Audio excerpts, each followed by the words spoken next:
ಸ್ನೇಹಿತರೆ, ಇಲ್ಲಿ ನಾಗಮಲೆ ಟ್ರೆಕ್ಕಿಂಗ್ ಅಂತ ಬಂದಿದೀವಿ. ಇಲ್ಲಿ ವ್ಯವಸ್ಥೆ ತುಂಬಾ ಅದ್ಗೆಟ್ಟಿದೆ. ಯಾಕಂದ್ರೆ ಬೆಳಗ್ಗೆ 5 ಗಂಟೆಗೆ ಆನ್ಲೈನ್ ಟಿಕೆಟ್ ಕೊಡ್ತೀನಿ ಅಂತ ಎಲ್ಲ ಹೇಳಿದ್ದಾರೆ. ಇಲ್ಲಿ ನೋಡ್ರೆ ಇಲ್ಲಿ ಟಿಕೆಟ್ ಗೆ ಇಶ್ಯೂ ಮಾಡಿದೆ. ಇಲ್ಲಿ ತುಂಬಾ ಜನ ವೇಟಿಂಗ್ ಮಾಡ್ತಾರೆ. ಬೆಳಗ್ಗೆ 5:30, 5:45 ವೇಟ್ ಮಾಡ್ತಾರೆ ನೋಡಿ.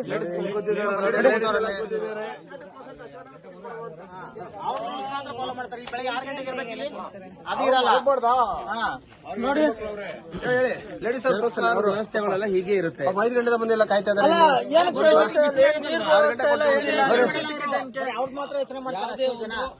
ಕಾನೂನು ವ್ಯವಸ್ಥೆ ಬಂದ್ರೆ ಅದಕ್ಕೆ ಕರೆಕ್ಟ್ ಆಗಿ ಭದ್ರಾಗಿರ್ಬೇಕು. ಹೌದು, ಅಂತ ಹೇಳಿದ್ದಾರೆ. ಅವರು ಜನಗಳು ಕಾಯ್ತಾ ಇರ್ಬೇಕು. ಸರ್ಕಾರ ಇದು ಸ್ನೇಹಿತರೆ,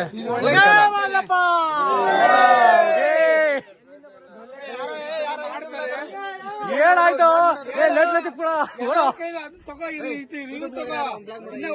4 ಜನ 5 ಜನ ಮುಂಚೆ ಮಾಡ್ಬೇಕು ಸರಿನಾ?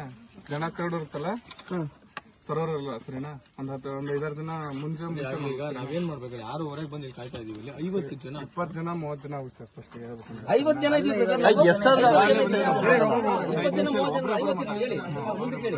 ಒಂದು 18 ಜನ ಇದ್ರೆ ಫಸ್ಟ್ ಬಂದಾಗ ನಂಗೆ ಫೋನ್ ಮಾಡಿದ್ರಲ್ಲ, 18 ಜನ ಇದ್ರೆ ನಮ್ದು ಆಫೀಸ್ ಕೆಲಸ ಇರ್ತೈತೆ. ಅಲ್ಲಿ ಹೋಗಿ ಬೇರೆಯವ್ರನ್ನ ಇಡ್ಬೇಕಪ್ಪ. ಟಿಕೆಟ್ ಅಲ್ಲಿ ಹೋಗಿ ನಾವೇ ಆಫೀಸಲ್ಲಿ ಹೋಗಿ ತರ್ಬೇಕು. ಹೋಗಿ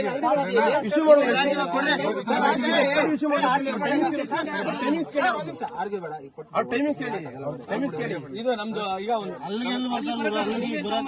ನಡ್ಕೊಂಡ್ಬಂದ್ರೆ ಅಲ್ಲಿಂದ ಎಲ್ಲಿ ಬರ್ತಾರೆ? 5 ನಿಮಿಷ ಇದೆ, ಬನ್ನಿ. ಅಲ್ಲಿ ಬರಕ್ಕಾಗಲ್ಲ. ಟಿಕೆಟ್ ಯಾವ್ದಾರ ಇದೆ ಈ ಸಲ ನಮ್ಗೆ ಹೇಳಿದ್ರೆ ಮುಂದೆ ಗೊತ್ತಾಗುತ್ತೆ ಸರ್. ಹೋಗ್ಲಿ ಮುಂದೆ ನೆಕ್ಸ್ಟ್ ಟೈಮ್ ಗೊತ್ತಾಗುತ್ತೆ. ನೋಡಿ ಸ್ನೇಹಿತರೆ, ಇದು ನಾಗಮಲೆಯಲ್ಲಿ ಟಿಕೆಟ್ ವ್ಯವಸ್ಥೆ. ಎಲ್ಲರೂ ಕ್ಯೂನು ಪರ್ ಟಿಕೆಟ್ ಹೋಗ್ಬೇಕು. ನಾಗಮಲೆ ನೀವು ಟ್ರೆಕ್ಕಿಂಗ್ ಹೋಗ್ಬೇಕು ಅಂದ್ರೆ 200 ರೂಪಾಯಿ ಕೊಡಬೇಕು. 200 ರೂಪಾಯಿಗೆ ಅಂತ ಏನು ಫೆಸಿಲಿಟೀಸ್ ಇಲ್ಲ. ಜಸ್ಟ್ ಅದು ದಾರಿಯಲ್ಲಿ ಹೋಗೋದಕ್ಕೆ ಅಂತಾನೆ ಫೀಸ್ ಕಟ್ಟಬೇಕು. ಇವರೆಲ್ಲ ಕ್ಯೂ ನಿಂತಿರೋದು ಟಿಕೆಟ್ಗೆ.